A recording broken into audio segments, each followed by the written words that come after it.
So I already made posts talking about passing out, and my second experience has been pretty scary.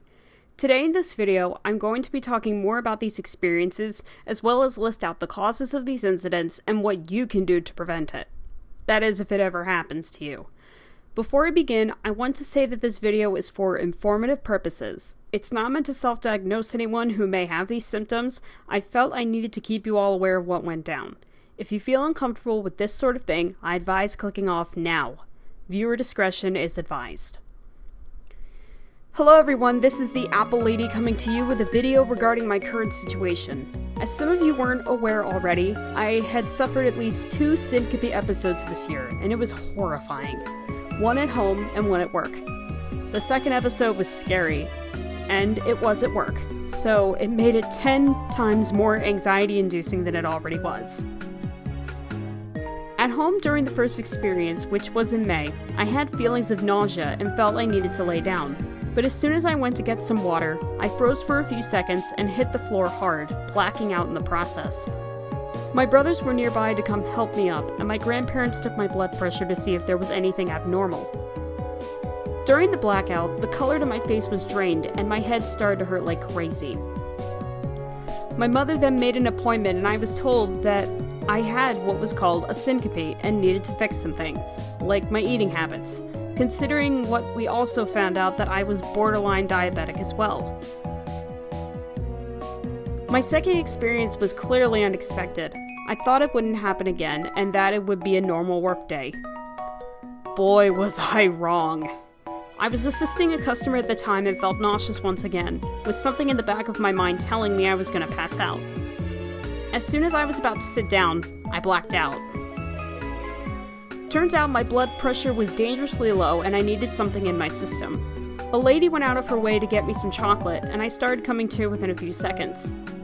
My manager immediately called 911 and soon the paramedics got me to the ER to get me checked. And I had been crying the whole trip to the hospital and while I was in the room.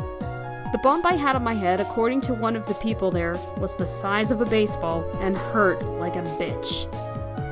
My tailbone also got damaged as well, but has been making a steady recovery. I got blood drawn, an IV in my system, and I was even walked around before being discharged by the doctor. Now, I know what you may be asking. Apple Lady, what's a syncope? What was it like having to go to the ER to get tested? How was the ambulance ride?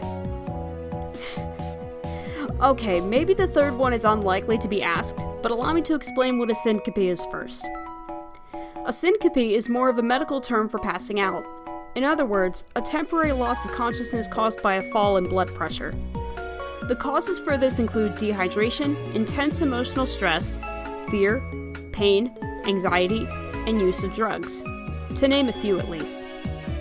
The symptoms include blacking out, feeling lightheaded, weak, and unsteady while standing, considering I work as a cashier, and changes in vision. Now, I know it all sounds scary, but this is the type of thing that happens when you don't make changes. It was hard for me to get into my new routine, it still is, but I want to make an effort to be able to function properly and still be there for y'all making the content I love. What can you do to prevent these episodes from happening? One example includes changing eating habits.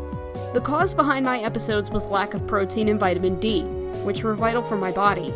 In other words, eating things with protein like chicken, eggs, and cheese are a few examples.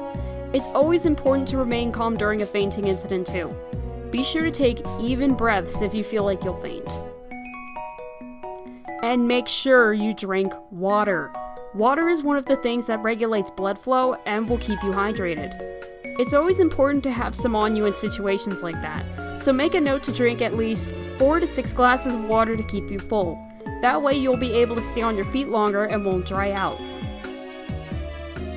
Anyway, that's all for this video. I wanted to talk about this situation and keep you all notified about why there's been less stuff from me and how I've been doing. Your support is always appreciated and really means a lot. So with that said, don't forget to check out the other content I make on my channel. I make Sonic, Bendy, Undertale, and even Danganronpa content. Plus I sometimes make my own music and have a reading series in progress. That aside, this is the Apple Lady signing off, and as always, I will see you in the next video. Stay safe and stay sweet, my apples. Ciao!